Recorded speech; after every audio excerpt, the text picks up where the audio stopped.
Hey guys, it's Dr. Chloe, and I just want to come on and give you a quick thank you. Your support over season 1 of the podcast has been incredible, and I'm so very grateful for each and every one of you. It really means the world to me.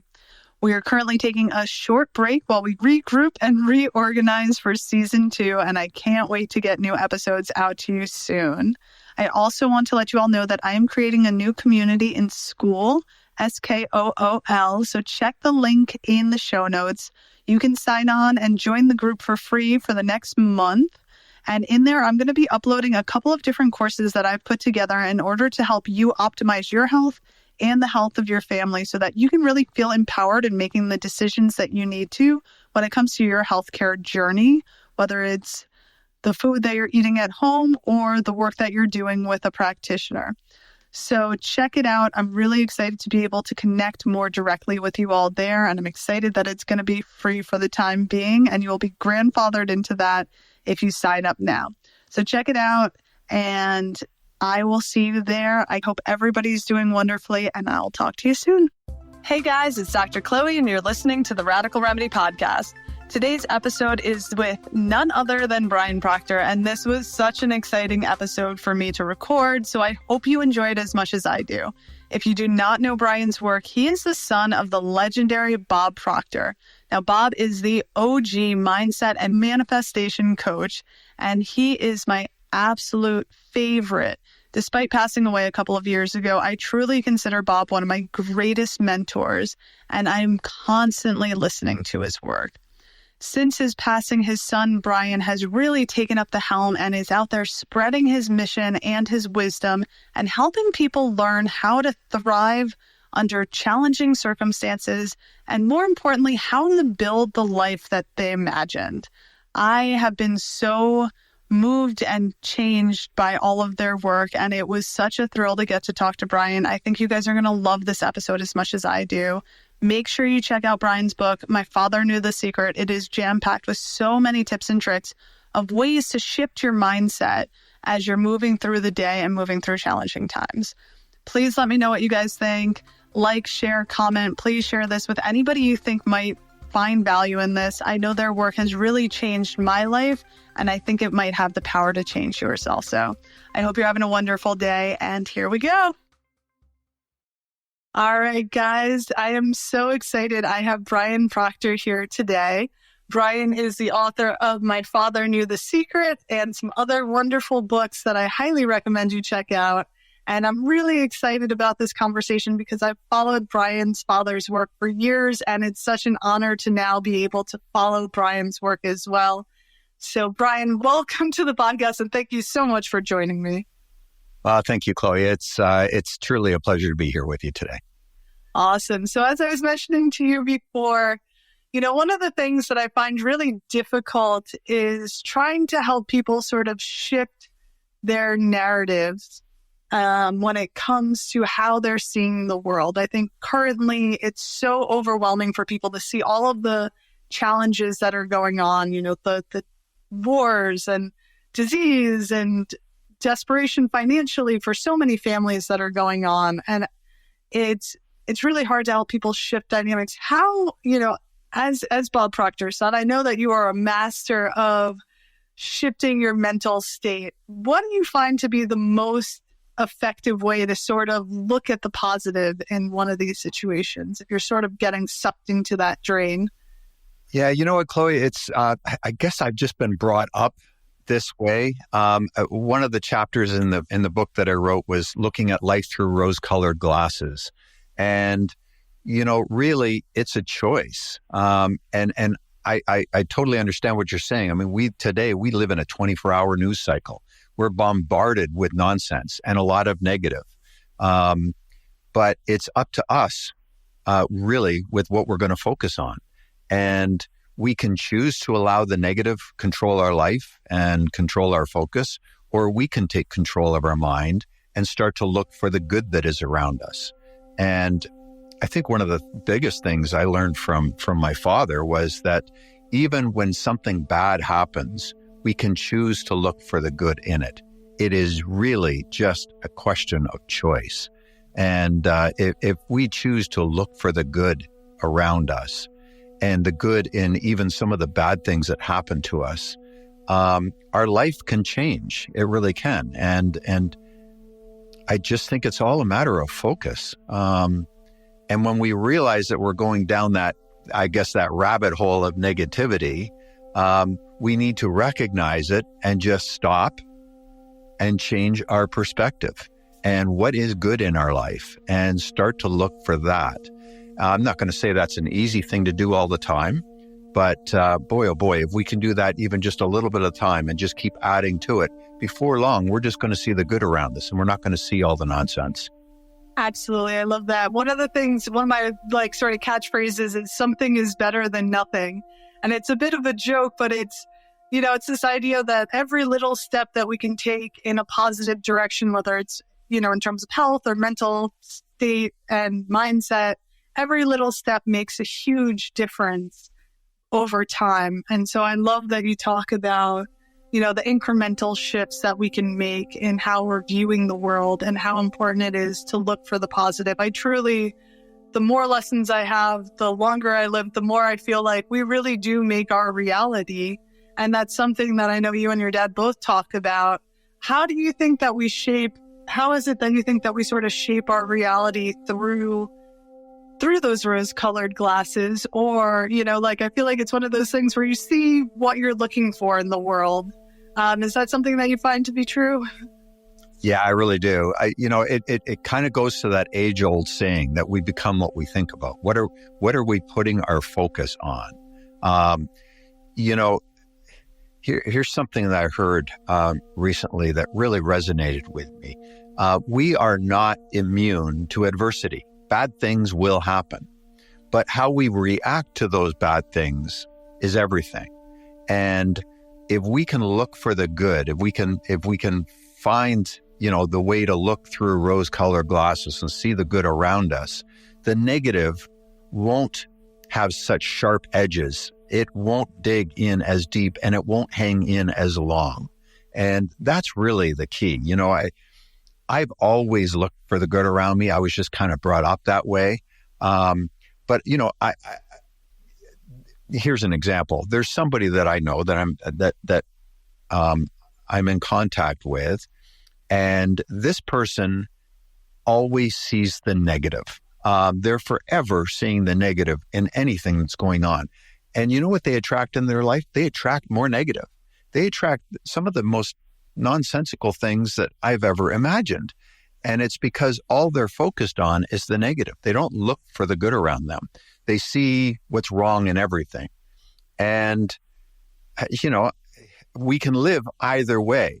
I choose to live from the point of view that I look for the good. That's not to say bad things don't happen. But boy, oh boy, you can look for the good. Those bad things, they're not going to affect us as strongly, and they're not going to hang in as long. And it's just a way of looking at life, and we really do attract what we focus on. So it's your choice. Do you want to focus on the negative or do you want to focus on the positive? And it really comes down to that. Yeah, I think it's always fascinating to see how the world seems to respond to your energetic place, so when I'm in a frantic place or going through a really hard time, then all these challenges will appear and, challenges and difficulties will come out of nowhere. And you're like, how is this happening? And you're like, I feel like I'm attracting all of this. But that's one of the universal laws that your dad teaches, is really the idea of, the law of vibration, the law of frequency, the law of attraction. So it sort of goes both ways, wouldn't you say? It really does. I mean, you bring into your life what you're giving energy to. So be careful what you're giving energy to. It really comes down to that. I've got something here that I don't know for those of you that are maybe just listening or for those of you that can see, but we had this little coin made. My father had this made that he would give out at seminars. And it's such a simple concept, and it really goes to what we're talking about here, Chloe. This coin was made that one side is smooth and one side is rough. And on the rough side, it says react and you lose control. On the smooth side, it said respond and you're in control. And really what that comes down to, what it means is that things happen to us in our life. And if we just react to anything, we can escalate it and make it worse. However, if we sit back and we analyze it and we respond, we think about it and we respond, how is this going to affect me? How can I respond in maybe a positive way to not escalate, not react? And if we can respond to things that happen to us, we respond with thought and energy that can really alter the thing. And like I said before, it's not like we're immune from adversity. Bad things will happen. But if we can respond to it rather than react, life will change. It might not change right away. It might take a little bit of time, but it will change. And, you're a great example of this. We were talking beforehand about how you can either respond or react to some situations that you have in your life. And by responding, you make it better. And that's really a good thing.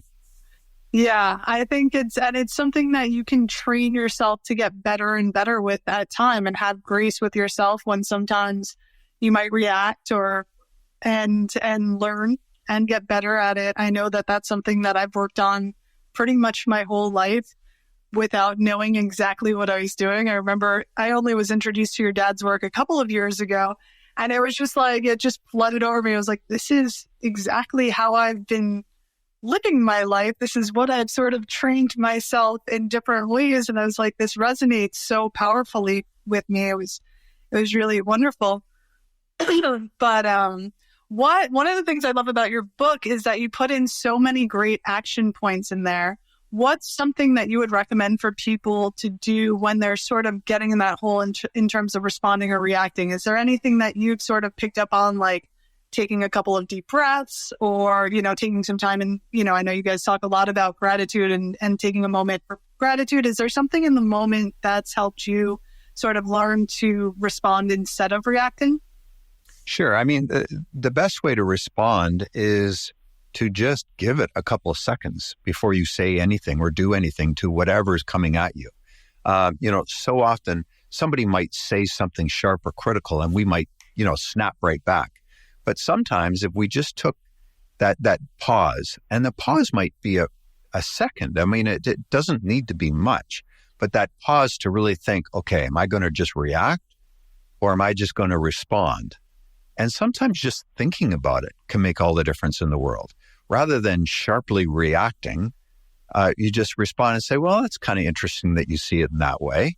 I choose not to, and that's okay.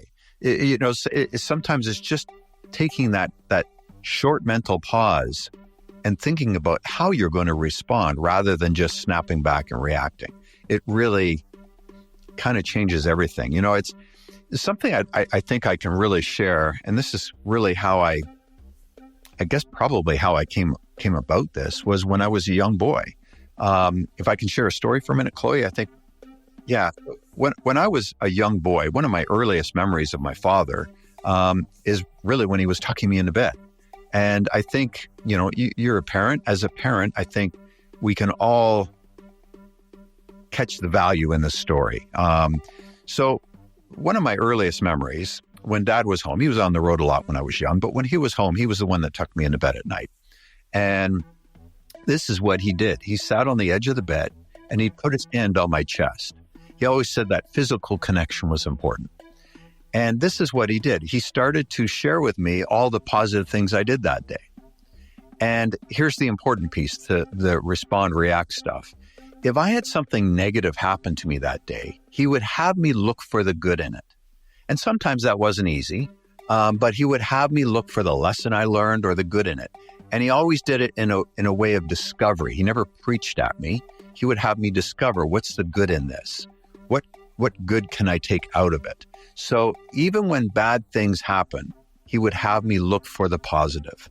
That was really a great way of training my mind to do that right from a young age. But then the best part was, after that, he said to me, Brian, you are capable of being, doing, or having anything you want in this world. You're going to have a wonderful sleep tonight. When you wake up in the morning, you're going to have a big smile on your face and you're going to have a great day. And this was really a great way of building my self-image and teaching value to me as a young boy. And the great thing was that, I grew up a little more confident, probably. I grew up obviously looking for the good, even when bad things happen.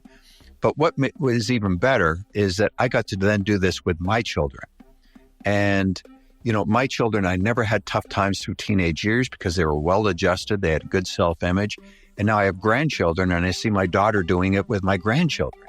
And, by my father doing that, he changed generations. And that's a really important thing. And, just by altering the way we look at things and doing that from a child at a young age can really alter the course of a person's life. We don't really give it that kind of thought, but boy, if we do, it's really something. Oh, it's tremendous. And it's interesting. Oh, there are so many tangents I want to go off on. I hear your dad saying, when you change the way you look at something, the thing you look at is changing.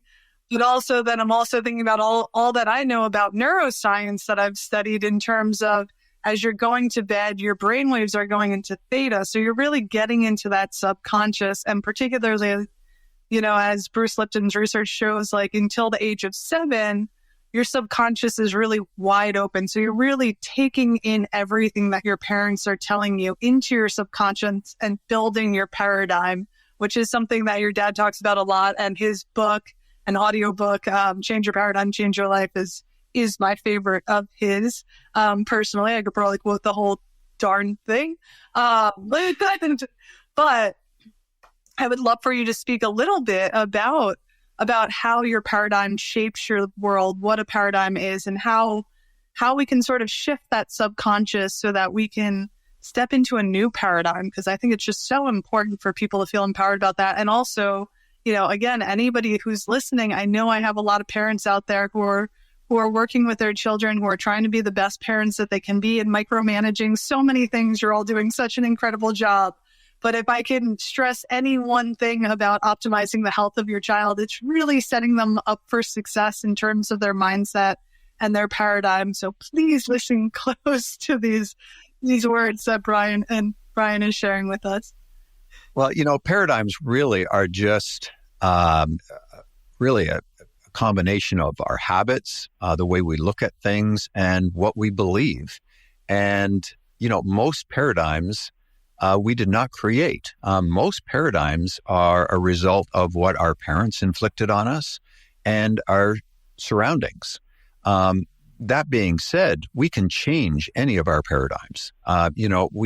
We have good paradigms and we have bad paradigms. So we can enhance the good ones and we can change the bad ones. I look at my life and I think of how lucky I was. My father received that book, Think and Grow Rich. That was a big book for my father. He received that in October of 1961. I was born in December of 1961. So I was there for the entire journey. But here's the interesting thing. My father had to change his paradigms.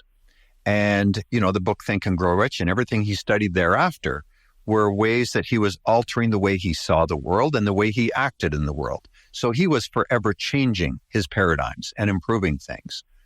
I was fortunate because as he was changing his paradigms, he was setting up my paradigms. And because he was studying that material, he really worked at creating good paradigms for me as a young child and building that in me. So, if you're a parent and you have young children, be careful of what, the ideas and the images that you're painting and putting into your child's mind, because you are setting up their paradigms. It's really a choice, and you have the ability of setting in good paradigms or bad paradigms.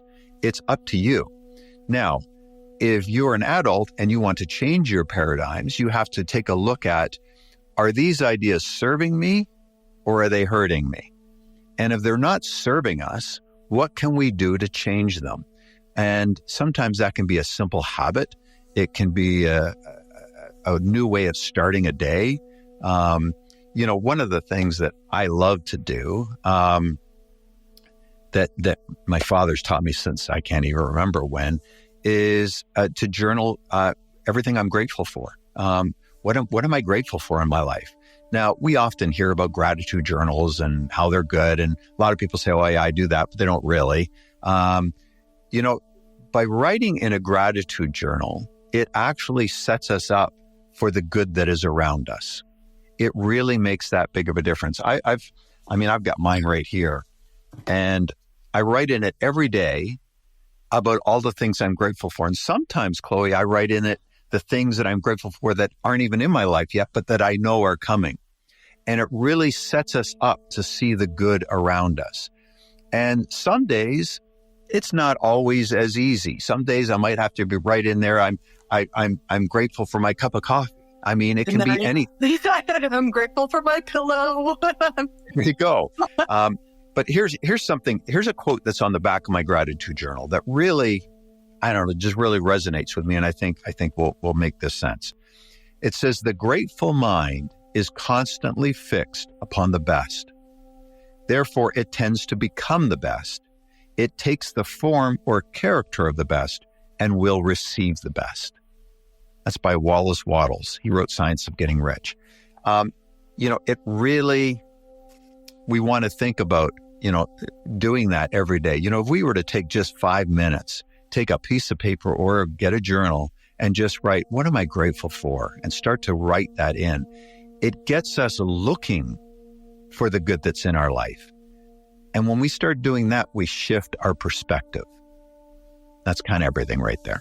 Yeah, it's beautiful. And it really does change everything. As I shared with you, some of the challenges that my son has, especially those first couple of years, it was so overwhelming. He didn't get diagnosed till he was 2.5. It's a super rare genetic disorder. So we were going through all sorts of testing, had no answers for why this child was just not developing at all. He didn't even crawl till he was 2.5, 3.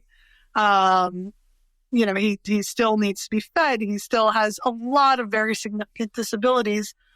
But as I changed my perspective on him and our journey from one of, I must solve this problem, I must help him, I must find everything I possibly can to give him every support possible in the world, to I've got to love this child as much as humanly possible for exactly who this child is. And I also have to make sure that I'm the happiest and healthiest version of myself, because it doesn't matter if I can take this kid all over the world and do neurotherapies and buy a hyperbaric chamber and do all the crazy things that I've done. What matters to him is that his mom is happy and healthy. And so not only did I start working on myself in a more genuine way, but I also started really focusing on all of the wonderful things that Remy can do and all of the wonderful things that he doesn't have to deal with, all of the challenging things he doesn't have to deal with in life, and all of the beauty that he brings to everybody around him. And so it's, there are times where I'll see kids playing soccer, and that's something I always did and always expected my child would do. And, I'll have a little bit of a mini heartbreak and grief over that. But those times just get fewer and fewer and farther between as I continue to focus more and more on the beauty of exactly who my child is. So I hope that also everybody listening can focus on, I think we all have these expectations for who our kids might be. I'm sure your dad was very pleased that you followed in his footsteps, but I'm sure he also had some expectations for you, but sometimes our kids do what we want. Sometimes our kids are totally unique individuals that you might not understand their vision or their goals or who they are completely. So I think the more you love them for exactly who they are, the more they're able to shine and become more vibrantly who they are, which makes them a lot happier also. Very true. And you know what, Chloe, I've actually got to congratulate you. You're put in a situation that most parents aren't. But here's the cool thing. You can look at your child as a burden or a gift. And it looks to me like you are looking at him as a gift, and you're seeing the good in whatever he can do. And when you can do that, when you can shift your perspective and focus on the good and what value there is, and just look for the good in every situation, boy, it changes our world, and it changes the way we are in this world. And, here's the interesting thing. Because of this, you've got a gift that you can teach other parents that maybe fall into that negative trap and don't look for the good. And you're able to alter perspectives and change people's lives because of the way you're dealing with it. I think that's a very powerful thing, Chloe. Thank you. I really appreciate that. Yeah, it's hard for me because I do see a lot of particularly special needs parents, but also just parents of neurotypical kids who are just really struggling and have a hard time managing the stress and of having young children. And it's, to me, as I've taught myself and learned more and studied the work of your father and all of the incredible books that he recommends also, I just am so acutely aware that this is a moment, especially as a parent, like when our children are young, that's a moment in time. And, with a child that's as rare as mine, like Remy could pass away in his teens and 20s. It's something that I have to deal with as a reality. He has a very severe seizure disorder. So there's some unexpected death in epilepsy. Like, these are things that I have to process. And I think for me, that makes me so much more aware of the fragility of life and makes me so much more grateful for every day. But I just really wish that every parent would see that, every day with your child is a gift, or with your loved one, and nothing is guaranteed in the future. And I don't mean that in a fatalistic way, but I mean it from a place of like deep gratitude for the moment that we have right now, and I hope that parents can sort of see that in their kids. Even when they're very stressed out. One of the things that I find interesting is your dad sort of manifested, it seems, or vibrated, or came into the frequency of the movie The Secret, which sort of catapulted him to greater fame. I remember watching the movie and I liked it. I didn't watch it a ton or start following his stuff. I must have been fairly young at that point. But I am curious about some of these universal laws, because I know a lot of people in the spirituality and wellness world, and it seems like some people watched The Secret and sort of thought, okay, if I just make a vision board, all of this will come true and I don't have to do anything. So I'd love to hear how you see things coming into reality and how you can set yourself up for success for creating the life that you're envisioning as a person. Yeah. Well, the movie The Secret was really based around what they call the law of attraction. And the law of attraction is really a secondary law to the law of vibration. And that is just, we attract into our life what we are in vibration with. If we see good, we'll bring more good into our life. If we see bad, we'll bring more bad into our life. And, The Secret, it is kind of interesting. I'll share a little story about it, and then, maybe I'll say a little bit more that I think will create the value that you're looking for. My father was really one of the pioneers in the personal development industry. I mean, he started in the 1960s and 1970s, back when it was not a thing. And, there was certainly no internet. There was no way of reaching people. You had to go out and knock on doors and do whatever you had to do. And it was always, it was a struggle in the early days. It was a struggle to fill the room, to be on stage speaking, to really get your message out. But he was so committed to the message he had, because he had known by studying the material, he changed his life. And he knew that he could help other people change their life. Here's the interesting thing. The movie The Secret came out, my father was 72 years old. He had been working in that industry for the longest time and was just committed. He knew that what he had value. It wasn't until that movie came out that he was propelled to the larger stage, to a much larger audience. Here's the interesting piece to all of this, is that he kept putting in the work. He kept visualizing that he was going to be on the large stage, that he was going to be seen around the world. He didn't know how that was going to happen. And The Secret talks about, if you hold the image of what you want, you'll bring it into your life. That's true to a point. It is, we become what we think about. However, we need to step in and take action. That's the one piece the movie didn't talk about. And that's the one piece that my father was always talking about after the fact. He said the one thing that was missing is that we need to step in and do something to bring that to us as well. We can't just think about it and have it happen. Most people wish for a thing, but they think it'll never happen. And that's what they're putting energy into, and that's why it never happens. The movie The Secret, based around the law of attraction, is kind of interesting because my father, anybody that was in that movie, they did not get paid to be in it. So they received no benefit of being paid for being in that movie. But the benefits they received because of the exposure that movie got was enormous. And, my father, when he got into that movie, you want to talk about the law of attraction. He was traveling. I'll tell his brief little story. And his phone was full of messages. He called Gina, his assistant, and asked if Gina could kind of clear through these messages. And he said, there's one garbled one from somebody. It sounds like she's from Australia. And if you can check in all these for me. And so she did. And she called him back. She said, yeah, there's a message here from somebody from Australia. They're filming this movie. It's going to be called The Secret, based all around the law of attraction. But they're filming this weekend. And they've been trying to get a hold of you for a couple of months and with no luck. And it ended up that they were filming in Aspen, Colorado. You'll appreciate this because you're based in Colorado. And here's the crazy thing. My father was in Aspen, Colorado that weekend of filming. You want to talk about the law of attraction.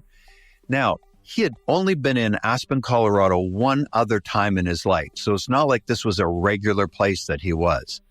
And they were filming right across the street from a seminar that he was doing. So he said, sure, I'll go and jump over there and let them interview me for an hour. So he literally walked across the street, was filmed for an hour being interviewed, and then left. And that was it. And that's how he got into The Secret.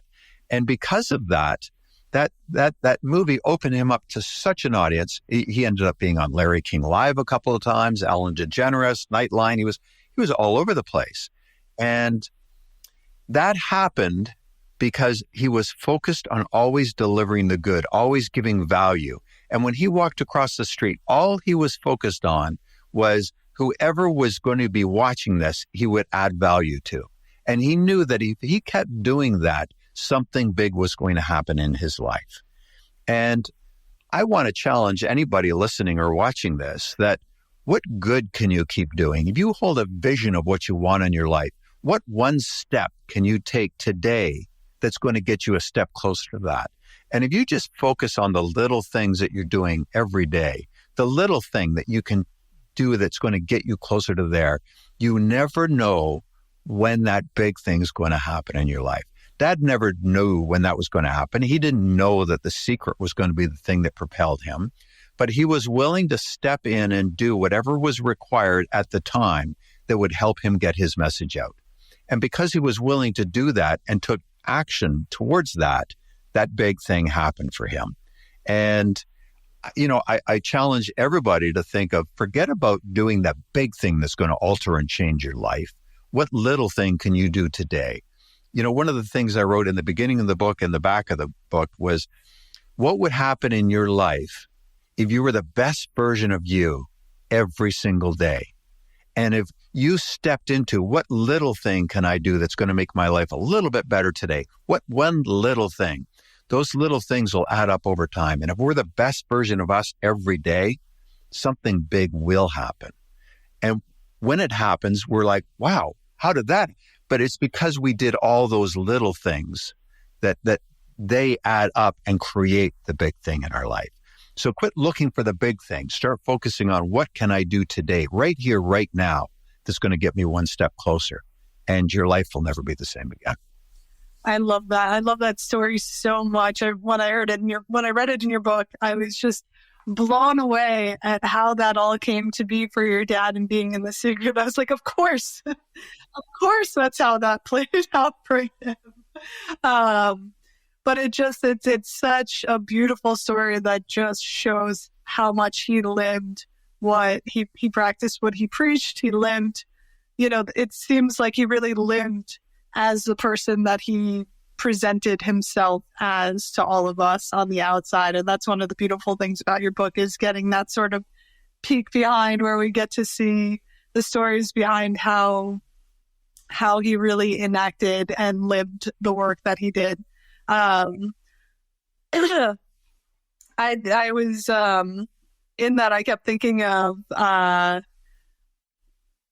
your dad saying, so whoever it was asked, what does it take to get a man to the moon? And the guy said, the will to do it. And so I always think of the will when we're talking about, manifestation and the law, the secret. And, it's sort of like, yes, we can hold that vision, but again, we have to take aligned action towards that. Otherwise, nothing's really going to shift. And that doesn't mean that there aren't going to be challenges that are going to come up. But as we've been talking about, if you can keep focused on the goal and keep focused on the positive and take those challenges and those difficulties and learn from them, then there's always growth no matter what's coming your way. So I love that he lived that in such a beautiful way. I wrote down some of the other universal laws that you guys have on the Proctor Gallagher website, and I was curious about some of them that I haven't heard as much about. So if you'll indulge me, I'd like to go through a couple of them, if that's okay. Sure. Yeah, absolutely. I wanted to take a moment and talk to you about Radical Roots. So I founded this company when my son Remy was diagnosed with a rare genetic disorder and intractable epilepsy. As a doctor of Chinese medicine, I knew that the best way to support his complex neurological and physiological needs would be through dynamic Chinese herbal formulas. I also started studying the incredible effects of hemp and its ability to support and regulate the brain and the body. By combining targeted Chinese herbal formulas with complete spectrum hemp and using a unique alchemical spagyric extraction technique, we have created formulas that are true game changers. Honestly, I truly believe that these are some of the most powerful herbal formulas on the market. Please check out radicalrootsherbs.com, use the code RADREMEDY, and get 15% off your first order. I'm so proud of these, and I think you guys are going to love them as much as I do.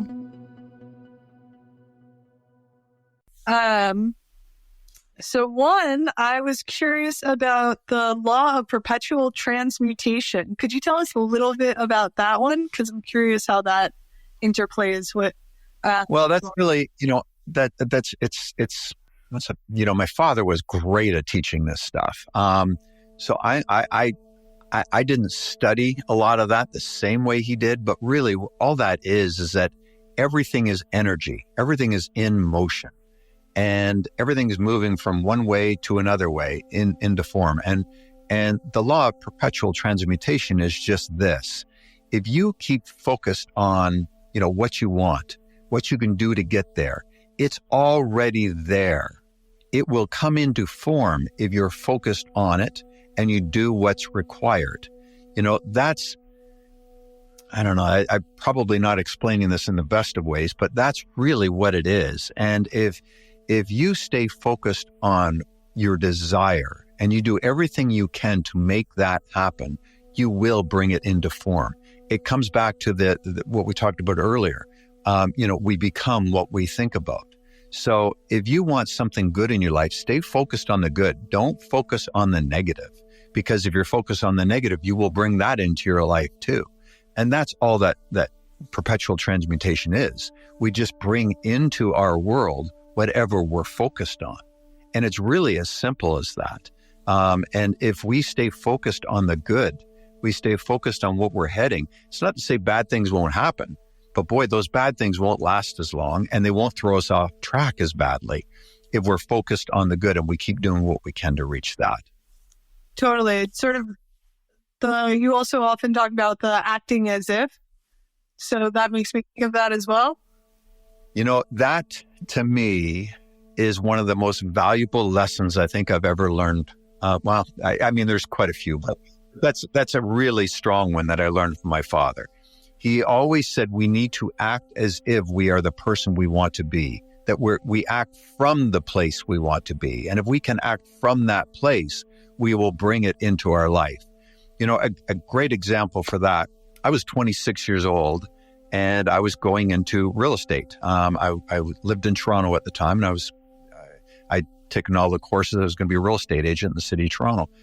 And I remember at 26, I had a lot of people looking at me like, who do you think you are at 26? You're going to sell houses to people. And, you know, but Dad always said to me, he says, Brian, you need to act as if you are the best real estate agent in the city of Toronto.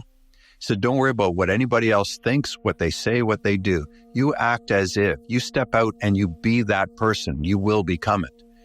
And it just resonated with me. And I did that right from the start. And my first year in the business, I actually made it to the top 100 of a very large real estate firm internationally because I acted as if I was that person. And Chloe, the very first house sale I had, those people would have never known that they were my very first house sale because I acted as if I was the most successful agent in the city. And, you know, we can take that and apply it to anywhere in our life. If, you know, wherever we want to be, however we want to be, we can act as if we are that person. Now, at first, it might seem phony and it might not seem real. And we'll have other people look at us like, who do you think you are? But if we can look past that and keep acting as if, eventually we'll get past that doubt. We'll get past the fear and we will become that person. I'm not going to promise it's going to happen next week. But boy, oh boy, if you keep focused on that and you keep acting as if you are that person, in a matter of time, you will become that person. It's really as simple as that. And one of the easiest ways that my father, one of the exercises he had for how to make that work was really through affirmations. He said, if we want to change anything in our life, it requires repetition. And we need to keep impressing that idea into our mind. And sometimes it's maybe taking a positive statement of how we want our life to be, writing it out every day and reading it and visualizing it.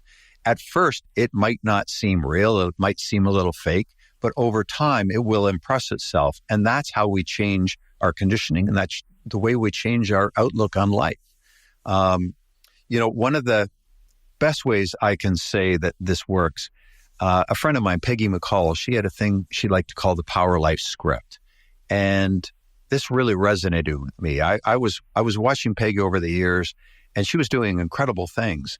And she said it was because of her Power Life script. And what she did was she would take a piece of paper out and she would write how she wanted her life to be.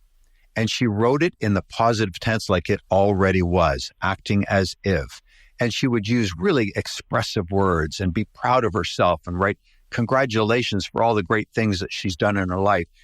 And then what she would do is she actually recorded that life script and she would listen to it every day.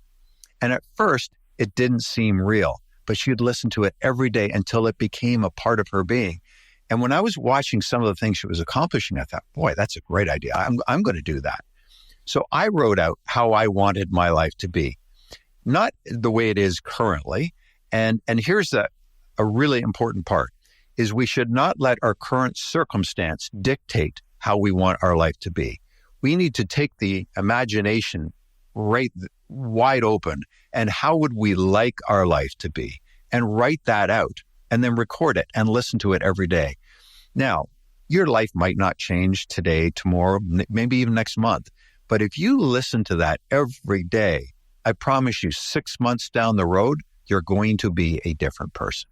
And I've used that. I actually had my wife record it because I just love her voice. And hearing her speak all the good that I was doing as if it had already happened, it just resonated to my heart. I mean, it was a deep thing. And Chloe, when I look at my life script that we were, I had Corey record for me probably 3 years ago now, I have achieved everything that was in it.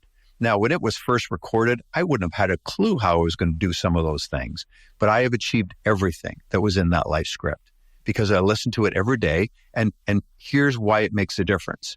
It got me focused on the good that I desired every single day. Not to say that I'm going to make that big leap, But what it did was it caused me to do those little things we talked about earlier every single day. And those little things add up. Oh, they totally do. In that, I would love for you to expand upon your father's A, B, and C type goals, because I think that ties in really beautifully with everything you were just mentioning in terms of hitting those goals. Because I think a lot of people, they start pushing to do something big and then they get overwhelmed and they say, well, maybe I'll look for something a little bit smaller. So what was your dad's ideas of the A, B, and C type goals, and how does that play into creating this life that we imagine, Yeah, goals were a very big part of his life. And because of that, it was a very big part of my life. I was brought up with goal setting and the reason for having good goals. And here's the interesting thing, Chloe. Most people in this world don't have a worthy goal. They don't have something big they're chasing after. They just live day to day, just exist. And, we fall into the daily routine of just, kind of normalness. So he had what he liked to call 3 categories of goals, A, B, and C type goals. He said an A type goal is something there's no inspiration in. It's something that we already know how to achieve. It might be a new car or something that we've already done. And it might be exciting for a few days or a couple of weeks, but it never inspires us long term because we already know how to do it. And so we can fall off that wagon fairly quickly, or we just achieve it fairly quickly. But because it was not an inspiring goal, it's nothing that we didn't know how to do, we didn't change. Nothing changed within us, and we didn't become better chasing it. He said a B-type goal is a goal that's maybe a little bit more inspiring, but you know that if you were to do this and do that and plan things out, you can find you can map your way to get there. And that's better than an A-type goal for sure, because it will cause you to do different things, but you can map out how to get there. And again, there's no long-term inspiration in that. And a lot of people that pick B-type goals, they might be inspired to work and do things for a while, but then they fall back off the wagon and just fall into a daily routine. He said a C-type goal is a goal that really inspires us, that causes us to want to be more. And here's the important piece to it.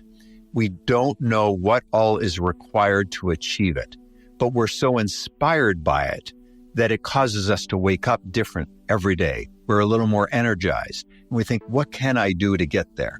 And that has always taught me to go after C-type goals. He said, if you can figure out how to get there, it's not inspiring enough. And he always said to me, he said, Brian, don't worry about what you need to do to get there. Just make sure it's something that inspires you, that makes you do things differently. That's the worthy C-type goal. And I've chased after C-type goals most of my life. And here's the interesting thing that I have learned. When I've set them, I didn't know what was going to be required to get there, but they were so inspiring that it caused me to step in and I found the way. And all we need to do is, what can I do today that's going to get me one step closer? And the path will show itself. And sometimes that path may be completely different than what we think it's going to be. But Dad always said that with a C-type goal, when you achieve it, that's great. And that's kind of the side benefit. But it's what we learn along the way that creates permanent change and growth in our life. And I look at some of the big things that I've done in my life.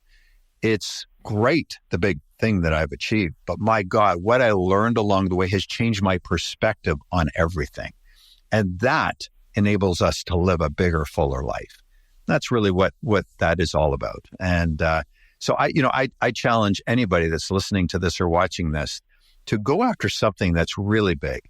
Dad always said, if we could take the lid off and we were to have a magic wand and we could have anything in our life, what would that be? And don't let our paradigm say, oh, you could never do that, or you're not worthy of that. Don't let that come into play. Really think about, what would you like in your life? And he always said a very important thing to do in setting these goals is to not let our current circumstance dictate our way of thinking. So many times we're thinking, well, I'm only this. How could I ever do that? And that limits us. And it does not allow us to explode out of who we are and to grow into something bigger. Don't let your current circumstance dictate how you're going to act in this world and what you're going to chase in this world. It's an easy thing to say. It's not so easy to do, but you can do it with focused thought and really dictating, okay, what do I want? Don't worry about what anybody else thinks of it or what your husband or your wife or your kids or your parents are going to say. Is this something that really inspires you? And if it is, go after it. The final piece that I'll say to this, Chloe, is only share that big goal with somebody that you know is going to support you, especially in the beginning, because in the beginning, that's when we're most vulnerable. And if we share our big goal with somebody and they knock us down saying, well, who are you to do that? Or are you crazy? There's no way you could do that. That will knock you off so quickly. You know, when I chased after big things, my father was always my biggest cheerleader. And he never let my current circumstance dictated what he thought I could do or where he thought I could go. And he always encouraged me. So I challenge you to make sure you find who is your cheerleader, who's going to support you through thick and thin. That was always my father. And now that my father's gone, it's my wife, Corey. She always encourages me. She's always holding me up, knowing that I can get that big thing. Make sure you find who that is. And sometimes it might not be who you think. Sometimes some of the people closest to us can knock us off track quicker than anybody else. Make sure you only share things that you're going after with people that you know for sure will support you. I love that. I do think that sometimes the people closest to you get very uncomfortable when you decide to change and go after those bigger goals and shift who you are, because then you're not the person that they knew.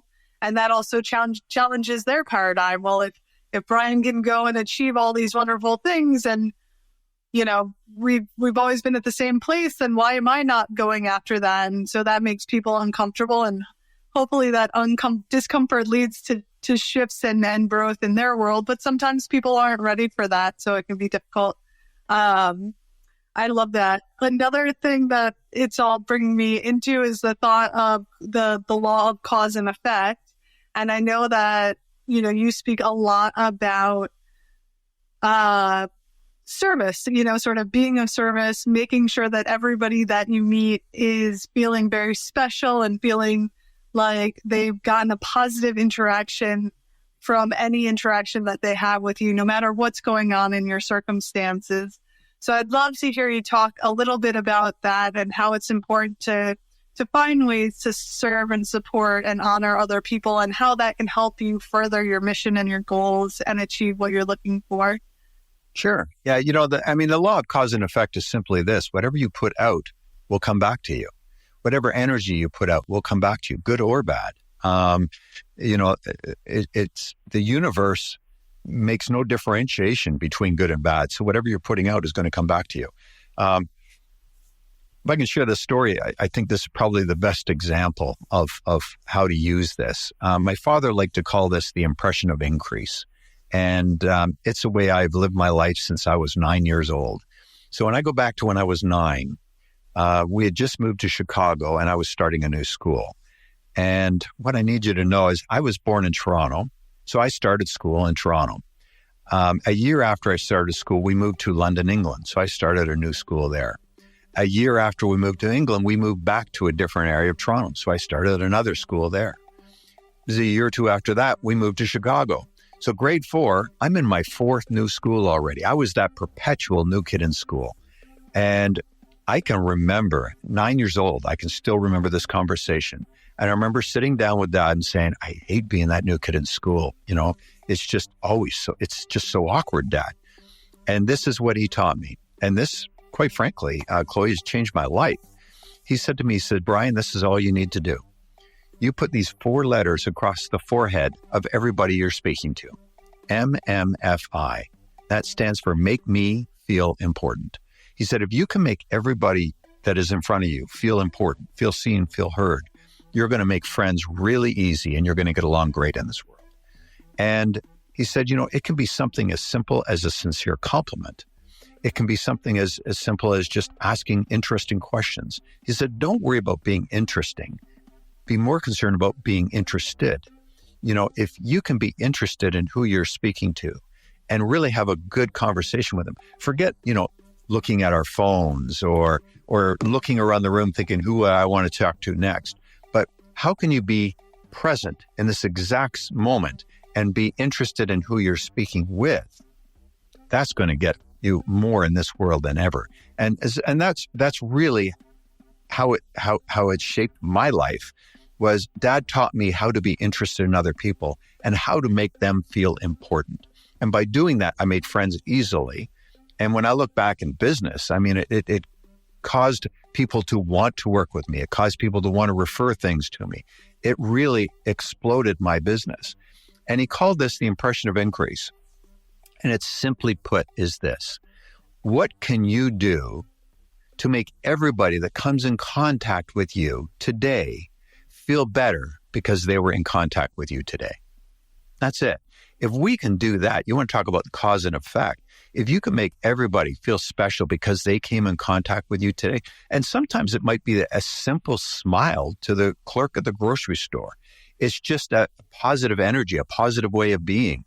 Whatever we can do to make everybody we come in contact with feel better because they were in contact with us, that's the impression of increase. And that is the best way I can say cause and effect in this world. How we interact with everybody around us will make all the difference in the world.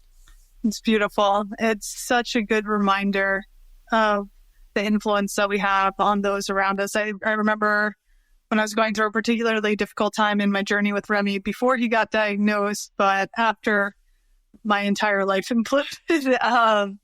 I remember there was a crossing guard at the school on 11th Avenue and Windsor Place in Brooklyn, and her name was Susan, I'm pretty sure.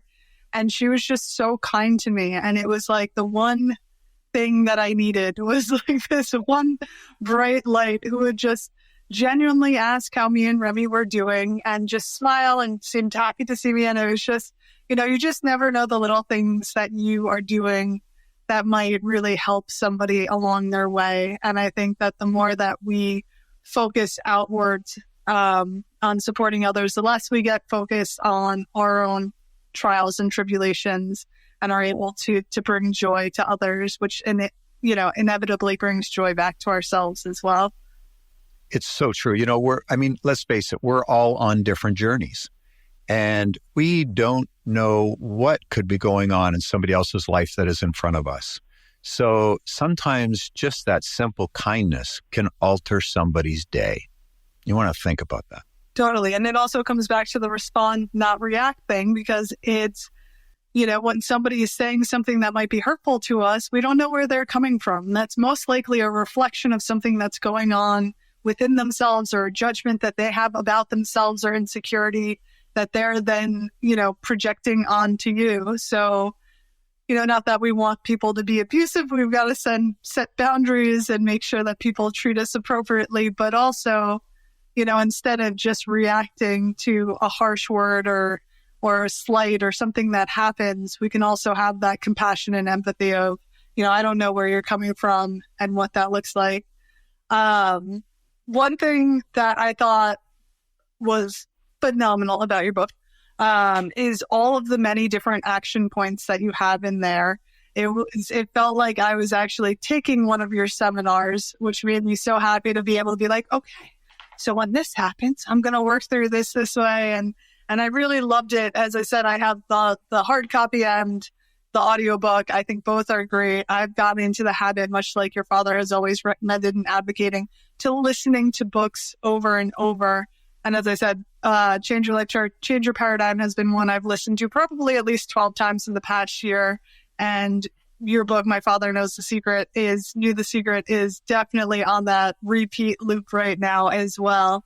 But what are some of your favorite habits and practices? We've talked about a couple over the past hour, but what are the ones that you find, like anybody listening, like what would you recommend for anybody who's sort of getting started on this mindset shift? What are some of the most important practices that they might want to start implementing today? Well, some of the biggest habits are really around our morning routines. How do we start our day? You know, my father, it was not unusual for him to go out to his studio. He'd built this beautiful studio in his backyard, and that's where he liked to work from. And it wouldn't be unusual for him to be out in his studio at 5 a.m. And what he did was he wrote out in his gratitude journal everything he was grateful for. And he had another journal that he wrote out his goal. And he wrote it out every day and then closed his eyes, and just focused on achieving his goal. And what could he do today to do that, to get one step closer? And so that's part of my morning routine as well. He taught really by example, and he lived a great life because of the way he started his day. When I wake up in the morning, I get out of bed and I come to my desk and I write out what I'm grateful for, all the good in my life. And I do, as I mentioned earlier, I write out even what I'm grateful for that's coming into my life. Then I do write out my goal. What am I going after? Because if we can stay focused on what we're going after, it will make all the difference in the world. And it will cause us to look at our day like, okay, what can I do today that's going to get me one step closer to that? I've got a vision board right across from my desk that I look at every single day. And it's got things on there, some big goals, and it's also got little goals that are kind of incidental, that'll just happen along the way. But those are the big things. They keep me focused on why I'm here and what I'm doing.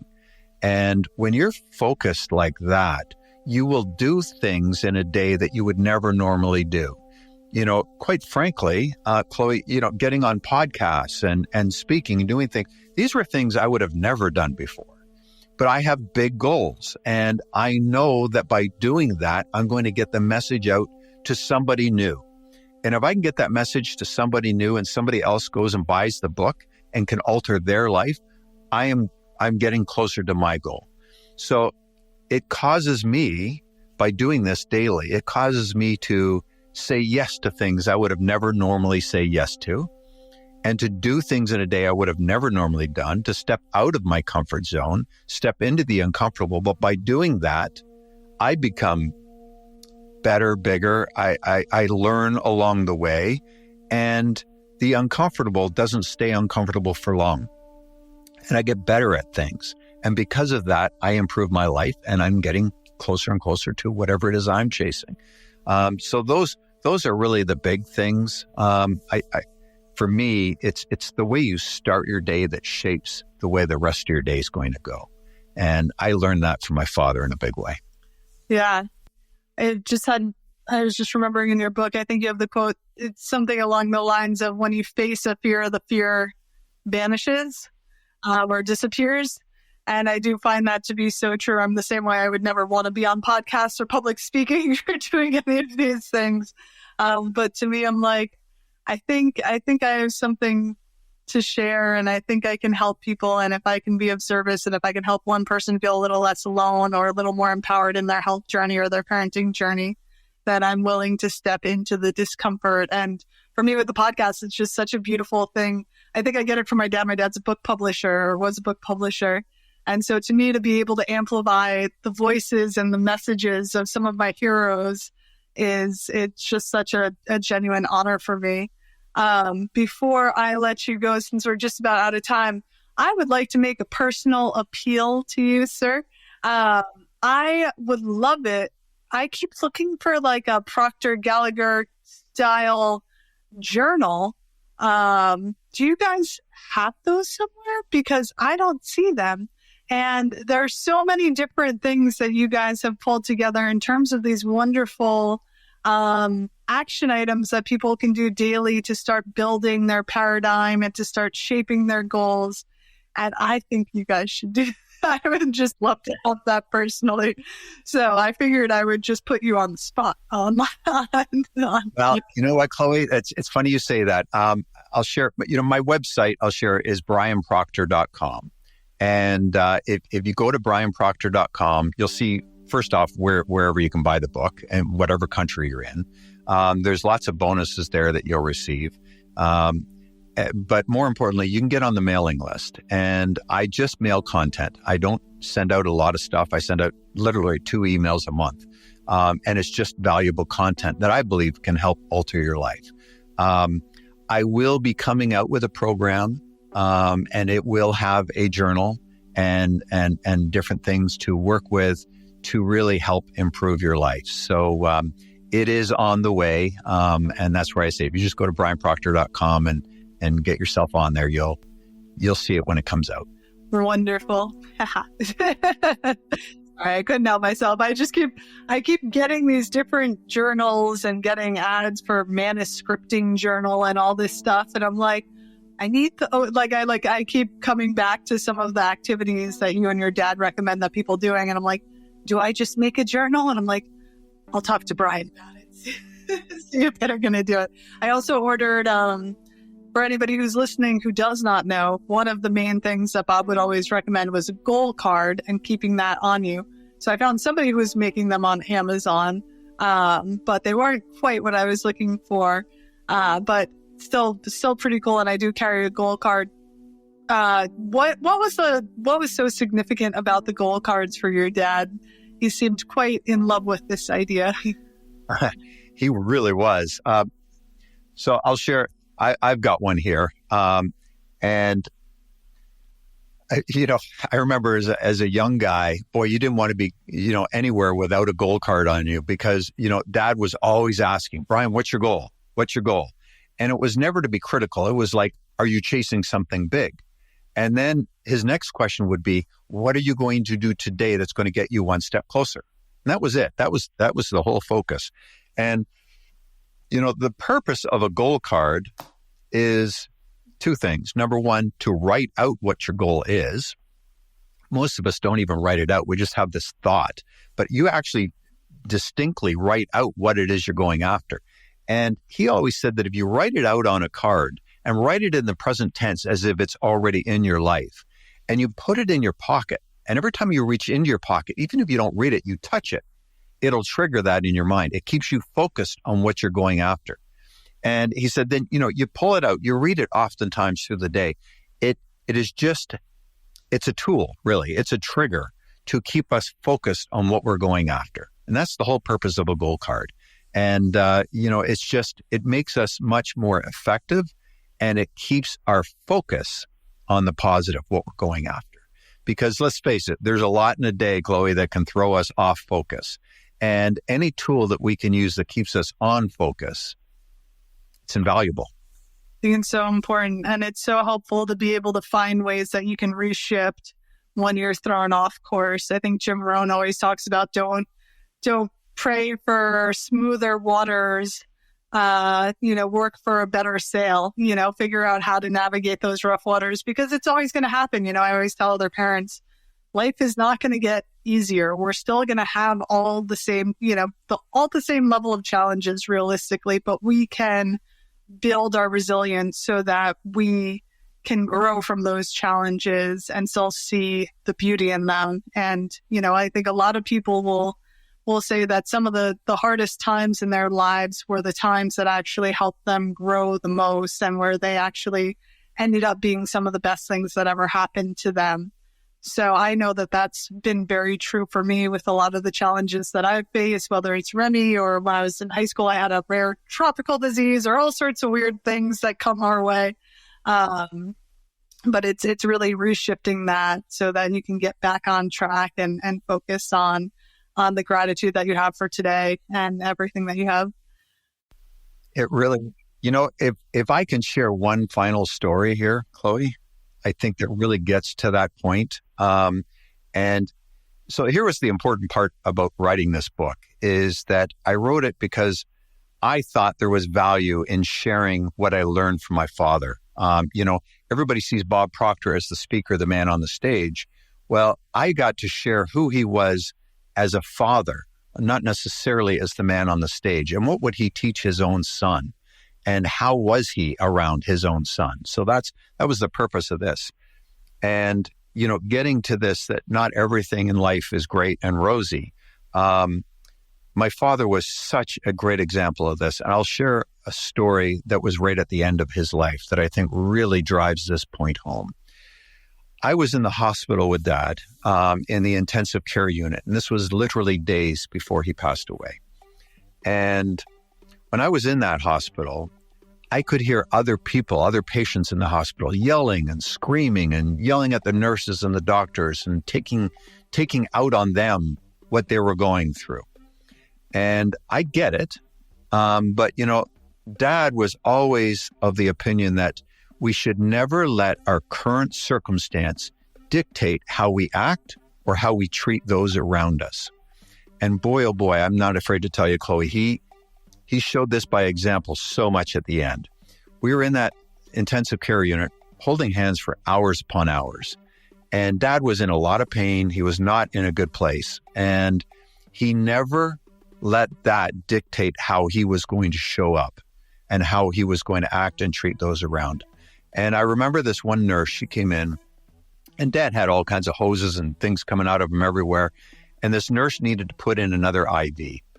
And she was trying, and she was poking, and she could not find a vein. And you could see her energy. She was getting all, stressed about it. And she kept saying to my dad, "I'm so sorry, Mr. Proctor, I'm so sorry." And this is what my father did. Rather than snap or do anything, he put his hand on her hand, and he looked her in the eyes, and he said, "Don't worry, dear, you're doing an incredible job. You just keep doing whatever you have to do. It's all going to be fine." In that instant, I could, that nurse, her whole energy calmed down. And what's interesting is she found a vein right away because he put her at ease. Now, here's the real lesson in that. Dad was not in a good place. He could have snapped at her. He could have done whatever. He took that moment to make her feel special, to make her feel seen, and to make her feel valued. And by doing that, he altered the way she was. He didn't let his current circumstance dictate how he was going to react or respond. He responded in kind. And boy, oh boy, if we can all live that way, how many people we see sometimes treat a stranger better than somebody really close to us. And if we can get to the point where we do not let our current circumstance dictate how we react or respond, if we let ourselves be the best version of us every day, no matter what is going on in our world, we're going to treat those close to us even better. And we will attract better into our life because we're not focused on whatever is currently going on. If we can do that, good things will come into our life and we'll be a much better person because of it. And I got to witness my father do that right at the end of his life when, quite frankly, he didn't have to. He was in bad shape. He was still committed to making sure that he did not let his current circumstance dictate how he was going to act. And he was still always going to make everybody in his presence feel better because they were in his presence. That's a great, great lesson. It's beautiful. And it's such a testament to who he was and the work that he did and the mindset and the fortitude that he built over his lifetime. It's so beautiful. And I'm so grateful for your work. Truly, I really think that this book and the lessons that you're sharing, that you've learned, and that the things that your father instilled in you is such a beautiful tribute to him and such a beautiful gift, particularly, I think, to us parents who are navigating some of these challenges, because truly, we are shaping our children and their paradigm and how they're going to grow up and see the world. And also, they're also looking at us and how we're living our lives and how we're modeling our worlds for them.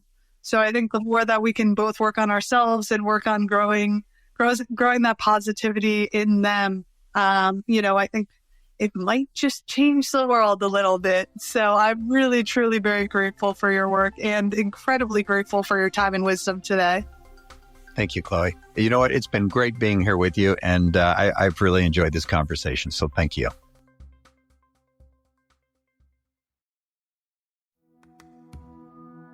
Thank you for listening to the Radical Remedy podcast. The Radical Remedy podcast is for general informational purposes only and does not constitute the practice of medicine, nursing or other professional healthcare services, including the giving of medical advice, and no doctor/patient relationship is formed. The use of information on this podcast or materials linked from this podcast is at the user's own risk. The content of this podcast is not intended to be a substitute for professional medical advice, diagnosis, or treatment. Users should not disregard or delay in obtaining medical advice for any medical condition they may have and should seek the assistance of their healthcare professionals for any such conditions.